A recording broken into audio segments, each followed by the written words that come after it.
It was a cold and foggy evening in November. Jake was driving home from work, feeling tired and bored. He turned on the radio, hoping to find some music to keep him awake. He scanned through the stations, but all he heard was static and news reports about the mysterious disappearances that had been happening in the area. He shrugged and turned off the radio. He didn't believe in any of that supernatural stuff. He was a rational and logical person, who trusted science and facts. He thought the disappearances were probably the work of some serial killer or cult, and that the police would catch them soon. He drove on, following the familiar route to his house. He lived in a small town, surrounded by woods and fields. He liked the quiet and peaceful life, away from the noise and stress of the city. He had a nice house, a loving wife, and a cute dog.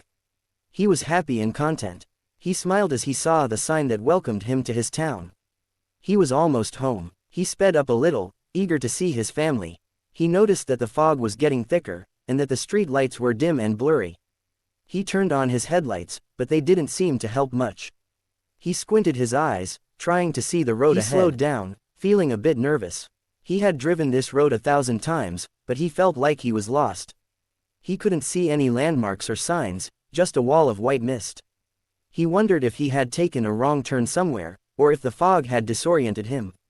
He checked his phone, hoping to use the GPS. But he saw that he had no signal, and that his battery was low.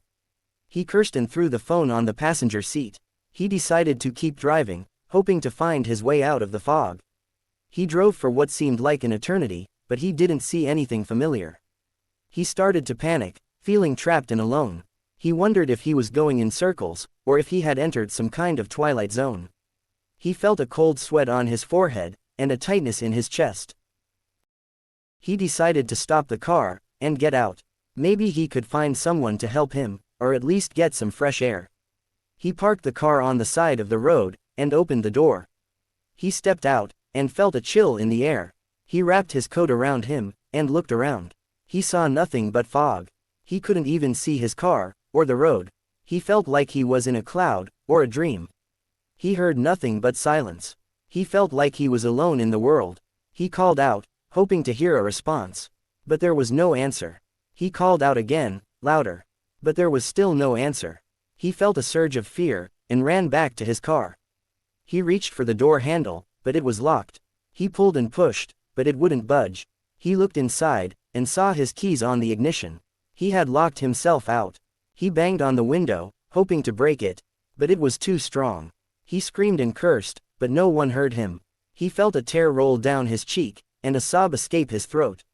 He was trapped. He leaned on the car, feeling hopeless and helpless. He wondered if he would ever see his family again, or if he would die in the fog. He wondered if anyone would ever find him, or if he would disappear like the others. He closed his eyes, and prayed for a miracle. He waited for the fog to lift, or for someone to come. He waited for a long time, but nothing happened. He opened his eyes, and saw that the fog was still there. He felt a cold hand on his shoulder, and a whisper in his ear. "You will never be able to find way home." He turned around, and saw a black scary shadow in the fog coming towards him. He screamed and closed his eyes, hoping to wake up from this nightmare. He felt a jolt of pain, and then nothing. He opened his eyes, and saw his bedroom. He was lying on his bed, covered in sweat. He looked at the clock, and saw that it was morning. He sighed with relief, and realized that it was all a dream. He got up, and walked to the window. He pulled the curtains, and saw the town. It was covered in a canopy of fog. He felt a chill in his spine, and a doubt in his mind. Was it really a dream,